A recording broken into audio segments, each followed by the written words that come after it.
गणपती बाप्पा मोरया, मंगलमूर्ती मोरया. सण असला तरी सुद्धा नेहमीप्रमाणे कामं सुरूच असतात. बेकरीत आल्यानंतर सगळ्यात आधी मी साफसफाई करून घेतली. त्यानंतर प्रोडक्ट्स पॅक करून घेतले.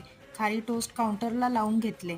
मग मी माझ्या हरतालिकेच्या पूजेला दह्या आणि भाताचा नैवेद्य दाखवून उत्तर पूजा करून घेतली. कुहू सुद्धा सकाळपासून बाहेर रांगोळी काढत बसली होती. स्वप्नीलही सकाळी सकाळी लवकरच बाप्पाच्या मूर्तीचं कार्विंग करायला बसला होता. आमच्याकडे वेळ फारच कमी होता, त्यामुळे आम्ही लगेचच सफाई करून बाप्पासाठी टेबल मांडून घेतला. मूर्ती उठून दिसावी म्हणून मी मागनं थोडंसं डेकोरेशनही करायला ट्राय केलंय आणि नंतर मी पूजेच्या तयारीला लागले. सोबत कस्टमर काउंटरवर सुरूच होते. सगळी तयारी झाल्यानंतर मुहूर्तामध्ये आम्हाला मूर्तीची प्राणप्रतिष्ठा करायची होती. कुहू तर आज फारच एक्सायटेड होती. मी नेहमी ज्ञानप्रबोधिनी पद्धतीने प्राणप्रतिष्ठा पूजा करून घेते. नंतर आरती आणि मग नैवेद्य दाखवून घेते.